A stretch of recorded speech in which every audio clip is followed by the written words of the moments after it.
আলিয়া মাদ্রাসা, এখানে আলিয়া মাদ্রাসা আছে না, এই আলিয়া মাদ্রাসাতে আগামীকাল বাগুন বিক্রি হবে। আজকে রাত্রিবেলায় তা বাগুন চুরি করে বেড়াচ্ছে, ধরা পড়লে কার হবে। আমরা লেবার টেবারলি সকালবেলা এসে দেখছি যে আমার বেগুন নাই জমিতে। আমরা এখন দাঁড়িয়ে আছি নদিয়া জেলার করিমপুর থানার বারোপুর এলাকায়।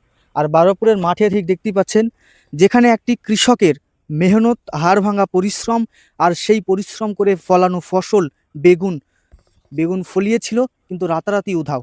অর্থাৎ এই যে জমি, প্রায় 2 বিঘা জমি, আর এই 2 বিঘা জমি থেকে বেগুন চুরি হয়ে গেছে রাতারাতি, এমনটাই অভিযোগ কৃষকের। আমরা জানার চেষ্টা করব যে এই যে বেগুন 2 কুইন্টাল মতো চুরি হয়ে গেল, আমরা তুলবো, একটু জানে গাছে বেগুন আছে মেলা। আমরা লেবার টেবারলি সকালবেলা এসে দেখছি যে আমার বেগুন নাই জমিতে। মানে আপনি বিকেল বেলা বিষ দিয়ে গিয়েছেন বেগুনে? ভোর হলে গেছি, এখান থেকে সন্ধ্যার পরে বাড়ি গেছি। বাড়ি গিয়ে আমরা সকালবেলা লেবার টেবারলি আসছি, এসে দেখছি যে আমার গাছে বেগুন নাই। আমি অতটা ফলো করিনি, আমার লেবারে বলছে চাচা বেগুন তোলা। তখন আমরা ভুই দেখছি যে আমার এখানে আনুমানিক 2 কুইন্টালের পরে বেগুন গেছে। কাউকে সন্দেহ করছেন? সন্দেহ তো করছি, সন্দেহ তো কোনটা সঠিক হয় কোনটা সঠিক হয় না। আমাদের লোকজন আছে, ষড়যন্ত্র চলছে, এর তদন্ত করছি। পুলিশের দ্বারস্থ হয়েছিলেন? পুলিশের দ্বারস্থ হয়নি তো হব। আমরা এভাবে আমরা প্রমাণযোগ্য একটু দেখি, আমাদের তো লোকজন আছে, তারা একটু গন্ধ পেলে তখন পুলিশের দ্বারস্থ আমরা ব্যবস্থা নেব। আচ্ছা, বলছি বেগুনের দাম কি এখন বেশ ভালোই? এখন মোটামুটি 38-40 38-40 টাকা কেজি কিলো। হ্যাঁ। ও মানে 3800 টাকা কুইন্টাল। কুইন্টাল। এখন বেগুনের দামটাও কিন্তু একদম খুব ভালো একটা পরিমাণে দাম। আর বেগুনে যেই পরিশ্রম হয়, মানুষ কিন্তু এই বেগুনের চাষ করতে ভয় পায় কার্যত, যে বেগুনে দুবেলা ওষুধ দিতে হবে, পরিশ্রম হয়, এই জন্যই কিন্তু ভয় পায়। আর সেই বেগুন এই চাচাজি কিন্তু, এই লকিমউদ্দিন চাচা, এনার নাম হচ্ছে লকিমউদ্দিন, এখানকারই বাসিন্দা, এবং তিনি কিন্তু এই ফসল ফলিয়েছিলেন খুবই পরিশ্রমে। এবং এই যে ফসল, এই ফসলের যে টাকা, যে উপার্জন হয়, সে দিয়েই কিন্তু চাচার পুরো পরিবার কিন্তু চলে। এখানে কিন্তু শুধু বেগুন চুরি হয়নি, চাচার কিন্তু পুরো একটা আশা ভরসা, সেই জিনিসটাও কিন্তু চুরি হয়ে গিয়েছে। কতদিন থেকে বেগুন চাষ করছেন? আমি বেগুন চাষ 3 বছর থেকে করি। একবারও এই ঘটনা ঘটেছিল? না, আমার ঘটেনি, আমার লাইফে এটাই প্রথম।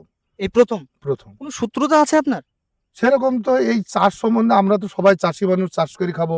শত্রু যদি এক জায়গায় বসবাস করতে থাকেও, যদি এইটা তো নষ্ট করা ঠিক না। তো সে যে শত্রু যদি হয়, সেও তো চাষি, সেও তো আবাদ করবে, আমি তো একদম, আবাদ করবো, তাহলে তো একদম। এটা তো সঠিক না।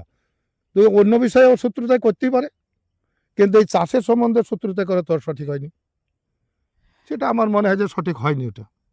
একদমই তাই। তো আমরা জমিতে দাঁড়িয়ে আছি এবং আপনাদেরকে জানাচ্ছিলাম যে এই জমি কিন্তু প্রায় 2 বিঘা জমি, এবং 2 বিঘা জমি থেকে কিন্তু 2 কুইন্টাল এইটা চুরি হয়ে 37 গিয়েছে। শতক, এই জমি দুটো হয়নি, এই 37 শতক জমিটা থেকে 37 শতক জমিতে কিন্তু চুরি হয়ে গিয়েছে। এদিন সেদিন হয়েছে, এদিন আলিয়া মাদ্রাসা, এখানে আলিয়া মাদ্রাসা আছে না, এই আলিয়া মাদ্রাসাতে আগামীকাল বাগুন বিক্রি হবে।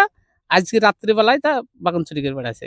হ্যাঁ, মোটা মোটা বাগুন যেখানে হাতে ঠাইছে, সেইখানে পলি ওই নামছে, নামিয়ে বাগুন গানা চুরি করে চলে যাচ্ছে। বসি বাগুনের দাম বেশি বলে তো চুরি হয়েছে। আর সার বিষের যা দাম, এক দাম যদি বিষ যদি কিনে যদি ওই বাগানে স্প্রে করা যায়, বহু টাকা দাম। কম করে নিলে 150-200 টাকা কেরি একার দামে পড়ছে। ডেলি দুবেলা কেরি, সকাল সন্ধ্যা লাগবে বিষ। এর কোনো তাই না, এত মানে পরিমাণের ওষুধ লাগে, এত তার ঠিক নাই। ফ্রি কখনো তো পাবে না, চুরি গেলে পাবে কি, ধরা পড়লে কার হবে। প্রশাসনকে এখনো জানায়নি, যদি প্রয়োজন হয় জানাতে হবে।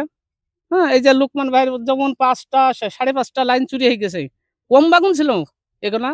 কম করে নাহলে 3 ভাগু বাগুন হবে। 3 ভাগু বাগুনের দাম কত আজকে, বহু টাকা দাম। গরিব মানুষ এইভাবে যদি করে, সে কি করে ই করবে সে।